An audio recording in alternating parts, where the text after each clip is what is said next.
Hello everyone. तो कल हमने किया था लेवल 3 का क्वेश्चन पेपर 2021 का एचटेट का। आज हम करने वाले हैं लेवल 2 टीजीटी का क्वेश्चन पेपर। ठीक है, एचटेट 2021 का। इसके 30 क्वेश्चन देखेंगे हम साइको के। तो यहाँ से फर्स्ट क्वेश्चन है, out of the following which one is the wrong statement in context of characteristics and nature of guidance. Wrong पूछा है, ये ध्यान रखना। तो जो गाइडेंस की कौन सी विशेषता नहीं है निर्देशन की, ये पूछा। गाइडेंस क्या होता है? किसी को भी गाइड करना, और जो कोई भी बच्चा है वो दूसरों के गाइड से और खुद के ओपिनियन से जो स्टेप लेता है उसको हम गाइडेंस बोलते हैं। उसमें दूसरों का भी शामिल होता है और खुद का भी शामिल होता है। तो यहाँ से रॉन्ग स्टेटमेंट हमें छांटनी है। फर्स्ट है, निर्देशन किसी व्यक्ति को खुद को समायोजित करने में सहायता करता है। हाँ, सहायता करता है, तो ये तो सही स्टेटमेंट है, तो ऑप्शन एलिमिनेट हो जाएगा। सेकंड है, guidance is promotion of the growth of the individual in self guidance. हाँ, सेल्फ आत्म दिशा में व्यक्ति के विकास को बढ़ावा देता है गाइडेंस, ये भी राइट है। Guidance is helping the individual himself through others efforts only. Only आ गया तो बहुत ज्यादा नेगेटिव वर्ड है, तो यहाँ से रॉन्ग स्टेटमेंट यही हो जाएगी। जो केवल होता है ये बहुत ज्यादा नेगेटिव वर्ड में आता है।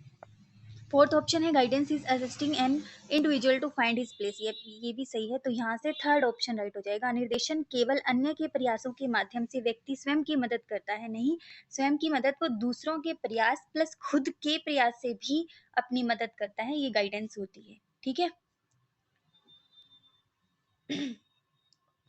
सेकेंड क्वेश्चन है, a type of thinking in which one's interpret sensation with experience is known as what.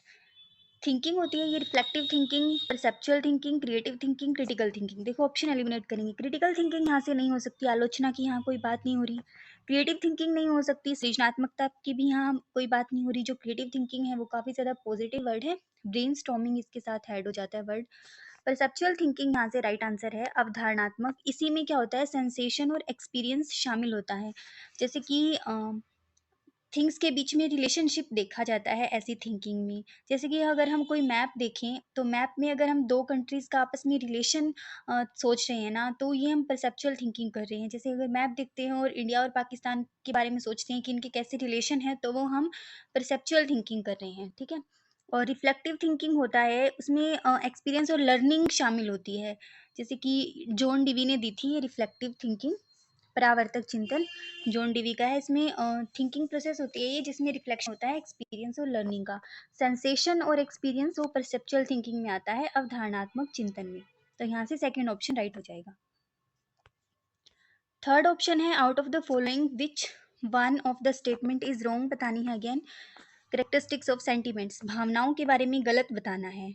तो फर्स्ट ऑप्शन है, संवेग भावनाओं के आधार होते हैं, ये तो यहाँ से सही है, तो ये एलिमिनेट हो जाएगा ऑप्शन। थर्ड है, सेंटिमेंट्स आर इनेट, जन्मजात, भावनाएं जन्मजात और अर्जित होती है भाई, तो यहाँ से यही सेकंड ऑप्शन ही राइट हो जाएगा। थर्ड ऑप्शन है, sentiments get older with the passage of time and they में इवन चेंज। यस, चेंज होती है भी भावनाएं। आज हम किसी चीज़ को लेके दुखी हैं, तो क्या पता 1 साल बाद 2 साल बाद वो हमारे लिए कोई मायने ही ना रखे वो चीज़, तो यहाँ से चेंज होती है, तो ये गलत दिया, तो ये सही दिया हुआ है। फोर्थ ऑप्शन है, most of the animals do not have sentiments because of they do not have intellectual comprehension. ये भी बात भी सही है, एनिमल्स में बौद्धिक समझ नहीं होती, इसलिए उनमें थोड़ी भावनाएं कम होती हैं। तो यहाँ से सेकेंड ऑप्शन राइट हो जाएगा। इनेट नहीं, जन्मजात प्लस एक्वायर्ड होती है ये।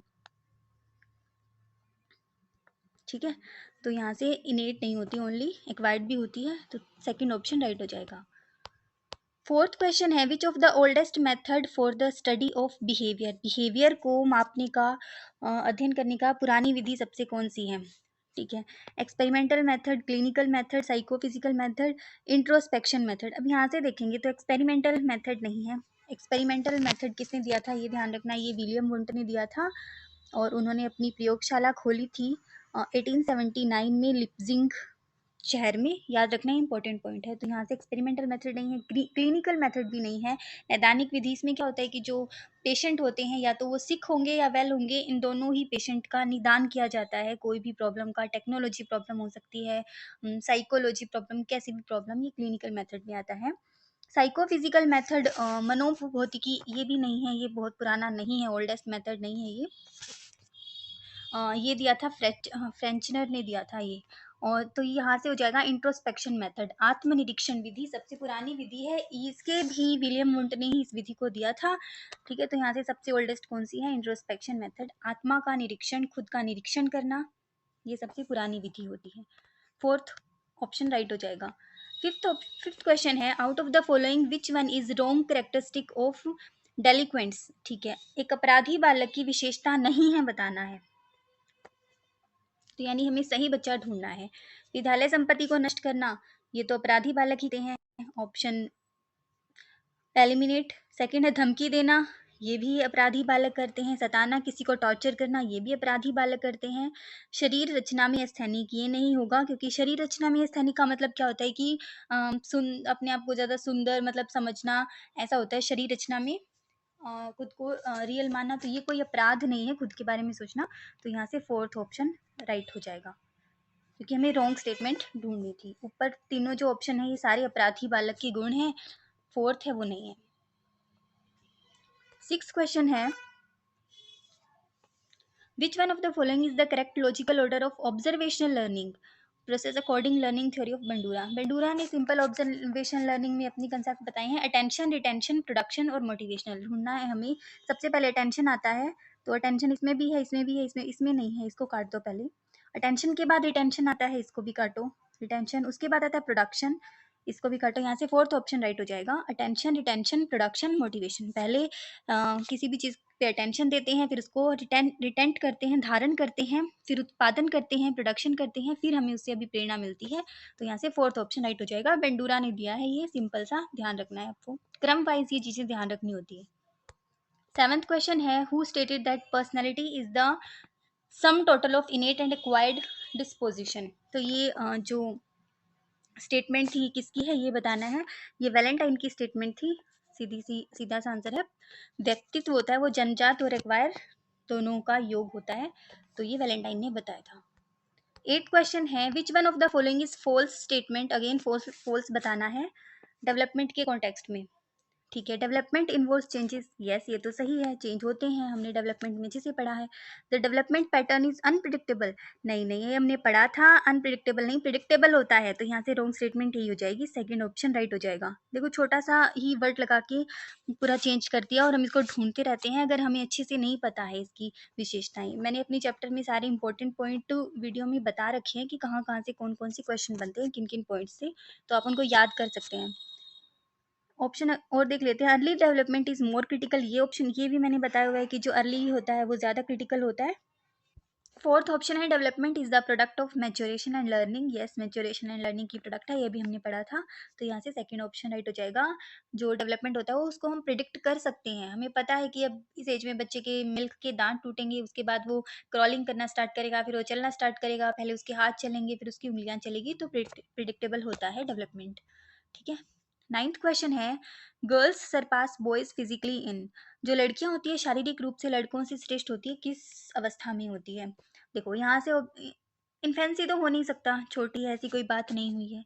अर्ली चाइल्डहुड नहीं हो सकता, 2 से 5-6 साल तक की उम्र होती है। उसके बाद होती है ना जो लेटर चाइल्डहुड और एडोलसेंस, ये सेम ही बात होती है। यहाँ दोनों ही ऑप्शन राइट है, इन दोनों ही लेटर चाइल्डहुड और एडोलसेंस में जो लड़कियां होती है वो फिजिकली लड़कों से आगे रहती है, जल्दी विकास होता है लड़कियों का, तो यहाँ से सेकंड और फोर्थ दोनों ही ऑप्शन राइट हो जाएंगे, लेटर चाइल्डहुड और एडोलसेंस। ठीक है, 10th क्वेश्चन है, out of the following which one is the subject matter for study of Gestalt psychologist. अब गेस्टोल्ट साइकोलॉजिस्ट कौन थे? वर्दिमर, कोफका और कोहलर, जिन्होंने इनसाइट थ्योरी दी थी। चिपैंजी पे इन्होंने एक्सपेरिमेंट किया था और उसमें बताया था कि जो किसी भी बच्चे की जो लर्निंग है ना वो इनसाइट होती है, एकदम से उसके अंदर आता है कुछ भी जो आता है, और जो ये गेस्टोल्ट थी ना समग्र रूप से देखते थे लर्निंग को, पूरा एज अ होल मानते थे, तो हमें ऐसा ही ऑप्शन ढूंढना है। कॉग्निटिव प्रोसेस नहीं है, कॉग्निशन कॉग्निटिव पे इन्होंने कोई बात नहीं की उस पर, तो जीन पियाजे, ब्रूनर और वाइगोत्स्की ने बात की थी। कॉन्शियसनेस, चेतना का विकास नहीं, ऐसा कुछ नहीं है, विलियम वुंट ने कहा था चेतना का विकास। उसके बाद है mental and behavioural process as a whole, whole माना था, समग्र रूप से माना था, मानसिक और व्यवहारिक प्रक्रियाएं संपूर्ण रूप से होती है, तो यहाँ से थर्ड ऑप्शन राइट हो जाएगा। ठीक है, ध्यान रखना ये इंपॉर्टेंट पॉइंट है, एज अ होल किसने माना था? गेस्टोल्ट साइकोलॉजिस्ट ने माना था होल। ठीक है, 11th क्वेश्चन है, but did fried consider the paternal love of girls? जो लड़कियां होती है वो अपने पिता से ज़्यादा प्यार करती हैं और जो लड़के होते हैं वो अपनी माता से ज़्यादा प्यार करते हैं। तो ये फ्राइड की कौन सी मतलब वो है? तो ये होता है इलेक्ट्रा कॉम्प्लेक्स, जिसमें लड़कियां अपने पिता की तरफ ज़्यादा अट्रैक्ट होती हैं, उनसे ज़्यादा प्यार करती है। इसको इलेक्ट्रा बोलते हैं। आप इससे याद रख सकते हैं कि गर्ल में भी आर आता है और इलेक्ट्रा में भी आर आता है। तो इलेक्ट्रा कॉम्प्लेक्स था।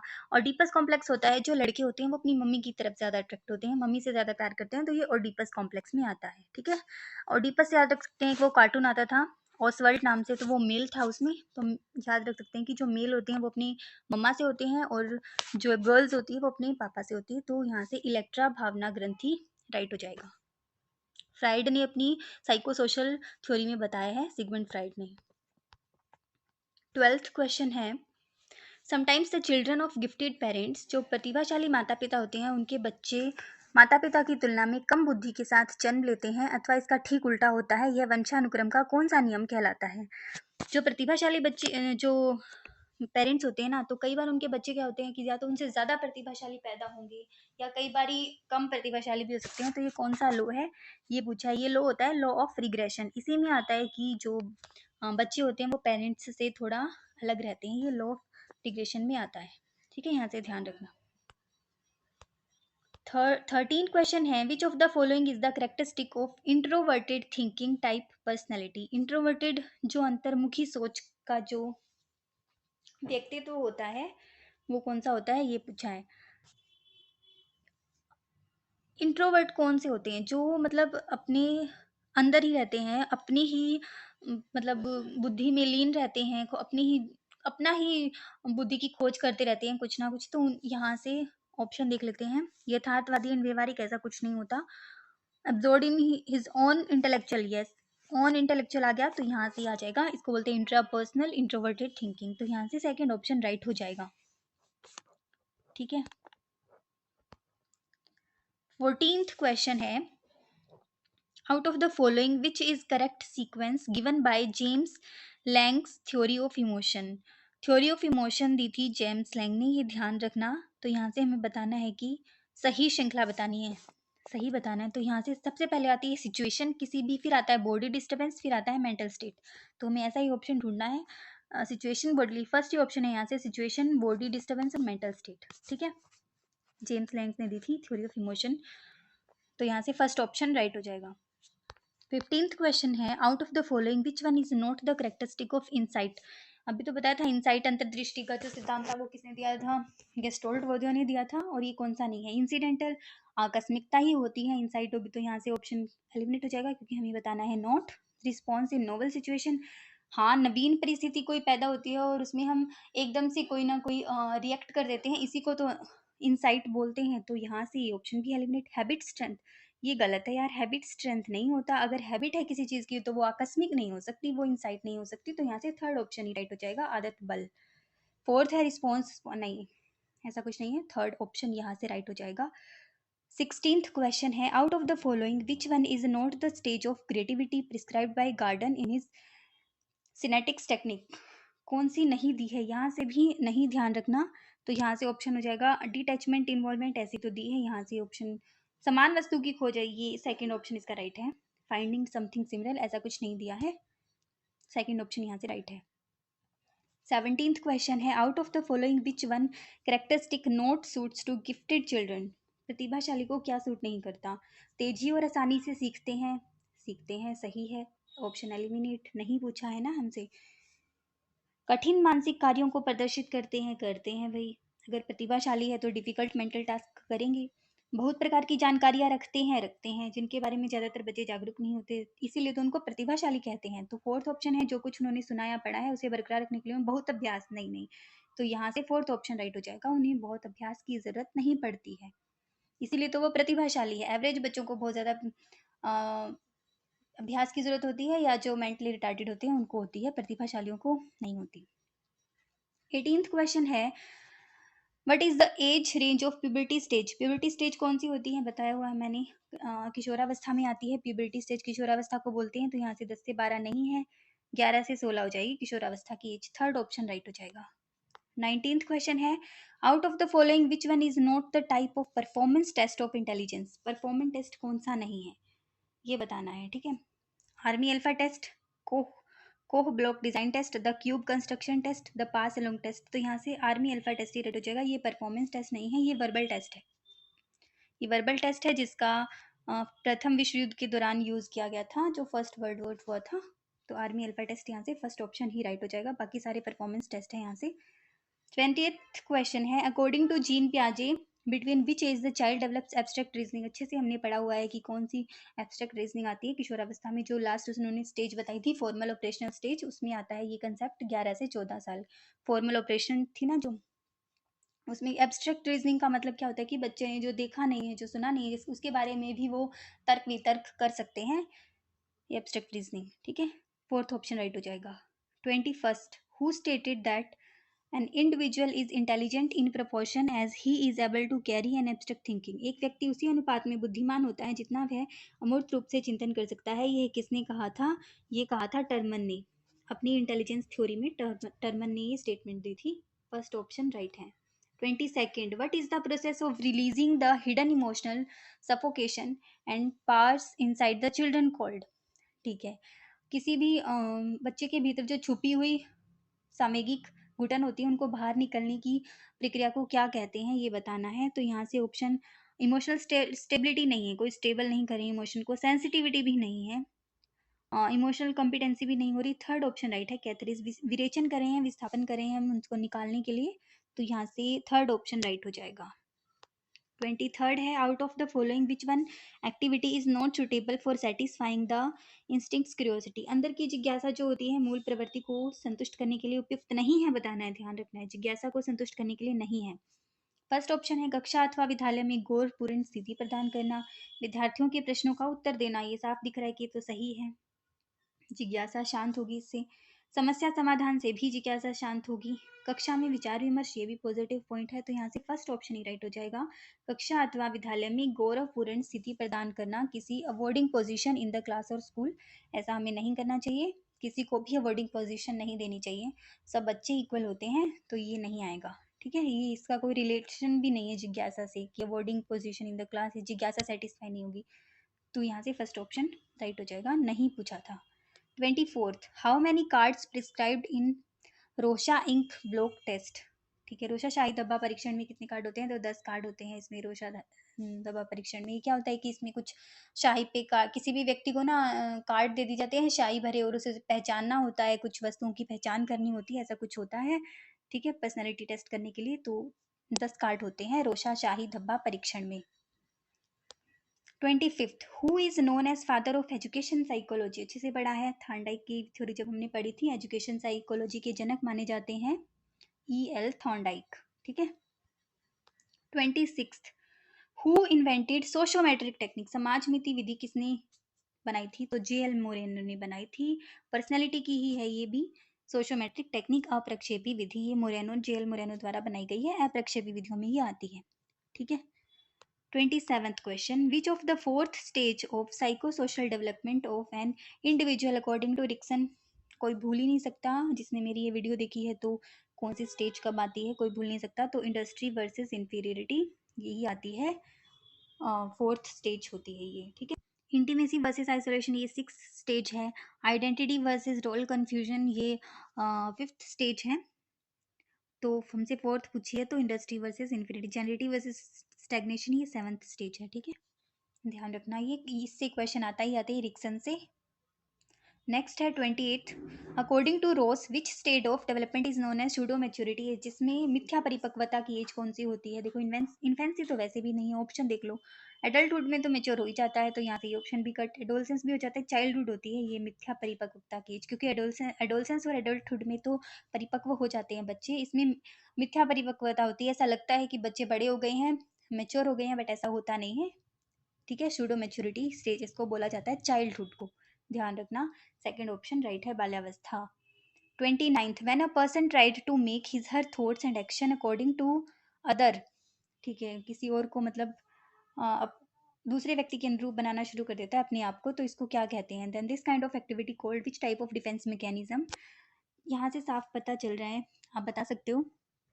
तादात्मीकरण होता है ये, आइडेंटिफिकेशन, प्रोजेक्शन नहीं होता, रैशनलाइजेशन नहीं होता, विस्थापन तो किसी भी हालत में नहीं हो सकता। तो तादात्मीकरण कर रहा है दूसरे को देख के, ठीक है, ये आइडेंटिफिकेशन होता है। डिफेंस मैकेनिज्म से ये क्वेश्चन था, हर एक वीडियो में हर एक हमने पढ़ा है डिफेंस मैकेनिज्म से क्वेश्चन आया ही आया है, ठीक है।